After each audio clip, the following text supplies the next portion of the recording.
Welcome to the podcast about being unmessable with, no matter what life throws at you. Here is your host, Josselyne Herman-Saccio.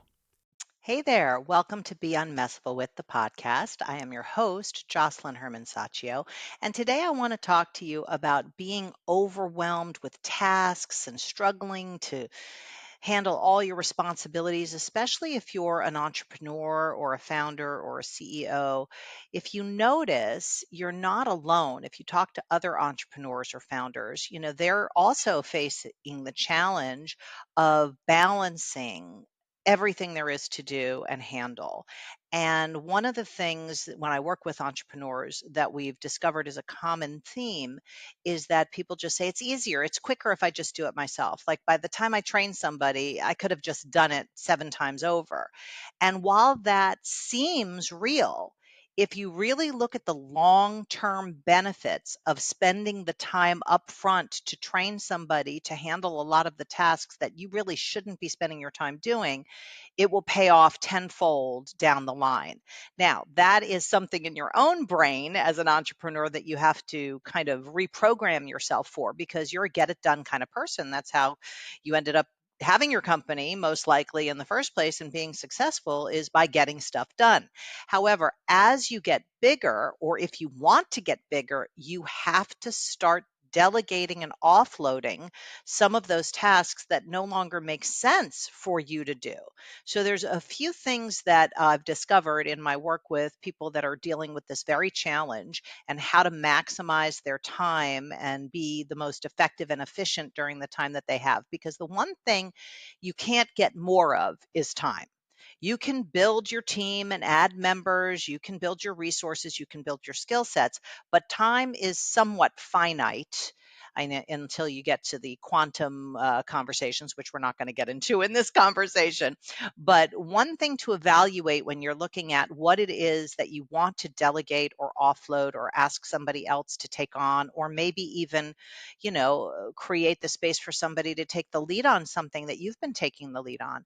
One thing to look at is what is the break even point. Okay. So this is a big hurdle to delegating tasks, and it's the time that you need to invest to train someone new, but it is essential that you think about the long-term benefits. Now, most people, how they train people is they get on the phone with them or they sit with them in person and they go through how to do it. This is the worst way to train somebody, and it will cause you to have to retrain and retrain every time there's a new person in that position. So what I recommend doing is creating videos and checklists and manuals to allow that person to do the job. Now, if you've never done that before, one way to do it is to videotape your training of the person that you're dealing with right now. However, if you have the video and then you even ask them to create the checklist and then you check it over and correct it and add in whatever's missing, then what you'll end up with is a playbook for future people in that position. This will enable you to kind of reap the benefits of that seed that you planted for years to come, or at least months to come. Because one of the biggest things that people deal with is turnover. And if you have to retrain a new assistant every time you get a new assistant, it is very time consuming. It produces burnout for you, frustration for them. If you have the video library and the checklist and manuals, then they can refer to that, rewatch the video several times, and then come to you only with questions that aren't answered in the initial video. If you're relying on an interaction, a one-on-one interaction with somebody, and hopefully they're taking notes and hopefully they understand what you're talking about and they're not thinking of the questions that they might have later on while you're doing the training, then you're not maximizing your time as somebody who's training somebody, and you're also not maximizing their ability to actually comprehend and put into practice everything that you're training in. So that's one thing. You've got to, realize there is a break even point, even though it might take you a few hours now to create these libraries of videos. And, one of the things when you create the videos, this is what's hard for people to do because they just do things naturally. If you're good at something and if you've been doing it for a long time, you don't think about the steps that go into actually accomplishing that thing. So when you videotape yourself accomplishing something, so you're going to, put together, let's say, a proposal, you have to be narrating out loud your thought process. process. So it's basically putting on loudspeaker the thinking that goes into the execution of something that you want somebody else to do. So as you create the video, you're saying, and this is what I would look at here in order to determine what to say here. And first I would refer to this, and you show it all on your screen so somebody can follow along and actually kind of go through the process with you. So that's around, the break even point. Now, the other thing that people do badly, and most entrepreneurs, you can relate to this, is they don't clarify their expectations of the people that they bring on their team. So they interview them, they seem great, they're like, okay, they're very competent, they'll know what to do. People don't read minds, and even if they've done that job before, they've done it in a different environment with a different team. So you need to make your expectations super clear, actionable, articulate what you need them to do, what you expect from them, by when. Clear instructions are crucial for somebody to be able to understand what their role is and be able to win in being able to effectively execute their accountability. A lot of people, what they go into an interaction with their new virtual assistant or their new real-time assistant, and they actually don't have clarity about what they want.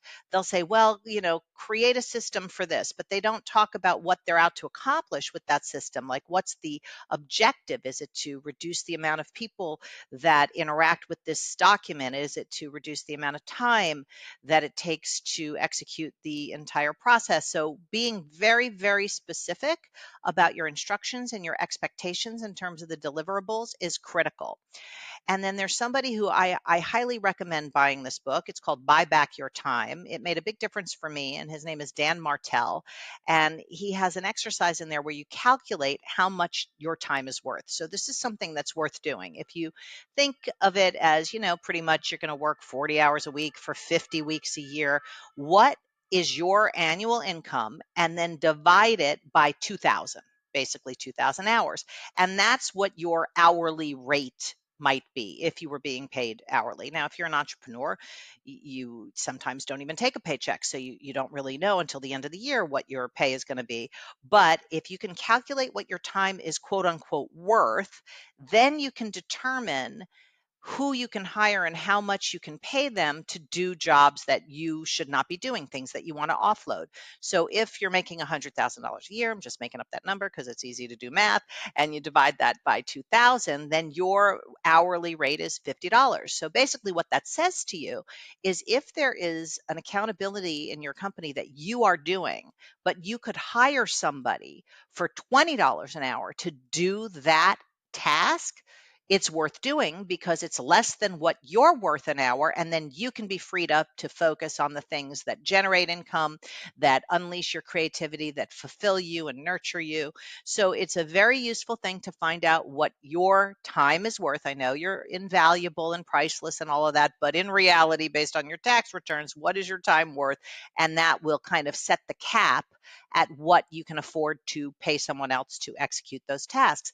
And that includes things like doing the laundry. I mean, if you're spending 3 hours doing the laundry and your time is $50 an hour, you likely could find somebody to do your laundry for less than $50 an hour. So that might be worth offloading, unless you love doing laundry and it just gives you your self-expression, which is definitely not the case for me. But starting to calculate what you make per hour, theoretically, and what you can pay somebody else per hour will enable you to start looking at, what are some of the things that I can be offloading, and how much do I have as a budget to hire somebody to do that. Now, another tool that Dan uses, although I've done a different spin on it, and I'm going to put a link to this in the show notes, is doing an audit of your time and your energy. So what I've added into this that Dan doesn't do is, the time, yes, what actions are you taking? And then what result are those actions producing? And then whether or not that activity gives you energy or sucks the energy right out of you. And you do this audit for 2 weeks at minimum, okay? And as you start to do it, what will start to emerge are patterns. Things that you engage with that are sucking your energy consistently, you might want to look at, offloading some of those things, delegating those things to somebody who it would empower them and give them energy. But for sure, you should be looking at how you can get that off your plate. And then you'll also see actions that you're taking that aren't producing the desired results. And you can rethink, okay, well, what is a new action I could take that might produce the kind of results that I'm committed to?